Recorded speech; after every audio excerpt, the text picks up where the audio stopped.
शाहजहां के राज में मुगल साम्राज्य अपने चरम पर था। ये कला और वास्तुकला का स्वर्णिम युग था, और ये बात आगरा, जो कि राजधानी थी, से ज्यादा और कहीं दिखाई नहीं देती। वहां यमुना नदी के किनारे खड़ा है ताजमहल। ये संगमरमर में लिखी एक कविता है, प्यार और जुदाई का एक गीत है। ताजमहल को 1632 में बनवाया गया था। ये मुमताज महल, जो कि शाहजहां की प्यारी बेगम थी, उनकी याद में बनाया गया था। बच्चे को जन्म देते हुए उनकी मौत ने बादशाह को तोड़ कर रख दिया था। उन्होंने कसम खाई कि वो एक ऐसा मकबरा बनवाएंगे जैसा दुनिया ने पहले कभी नहीं देखा।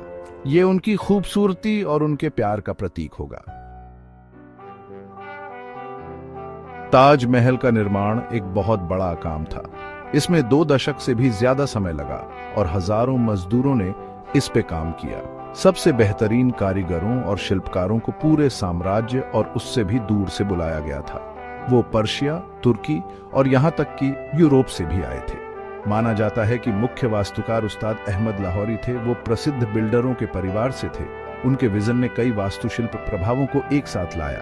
नतीजा था कई वास्तुकलाओं का एक मेल, जो भव्य और सुंदर दोनों था। ताजमहल मुगल साम्राज्य के कॉस्मोपॉलिटन स्वभाव का प्रमाण है। ये कई वास्तुशिल्प शैलियों का मिश्रण है। सबसे ज्यादा प्रभाव फारसी वास्तुकला का है।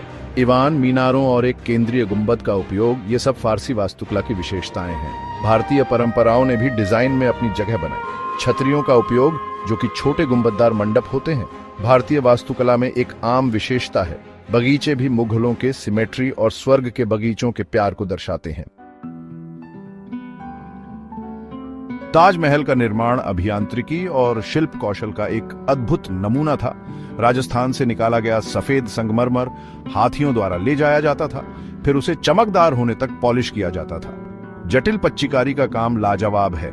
कीमती और अर्धकीमती पत्थरों को बड़ी ही बारीकी से काटकर संगमरमर में जड़ा गया था। ताजमहल अपनी संपूर्ण समरूपता के लिए प्रसिद्ध है। ये बगीचों, मीनारों और प्रतिबिंबित पूल के लेआउट में साफ दिखाई देता है।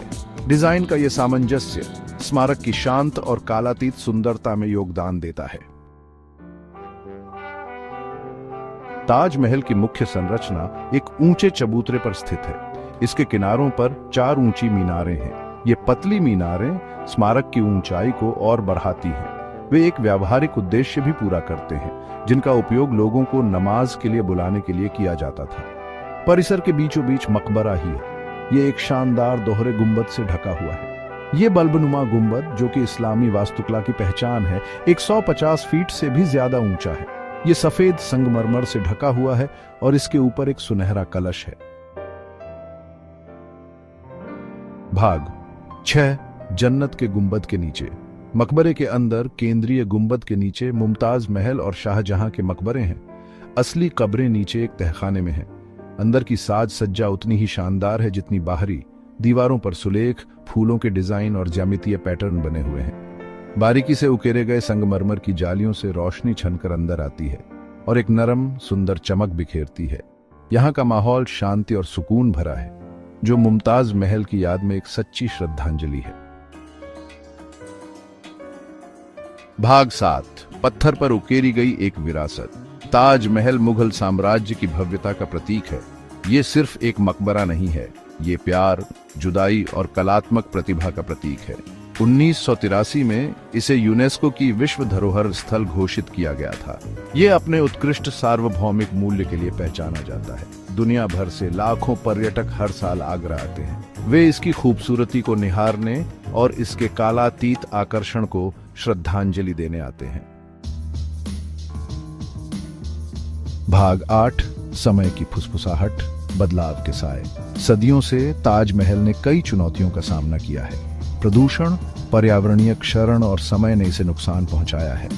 कभी बेदाग सफेद संगमरमर कई जगहों पर पीला पड़ गया है।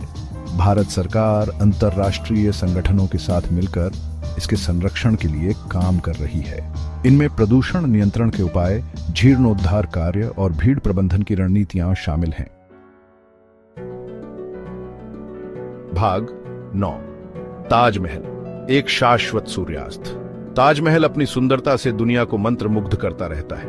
ये प्यार, कला और मानवीय प्रतिभा की स्थायी शक्ति का प्रमाण है। जैसे ही सूरज आगरा पर अस्त होता है और इसके संगमरमर पर एक गर्म चमक बिखेरता है, ताजमहल झिलमिलाता हुआ और आहें भरता हुआ प्रतीत होता है।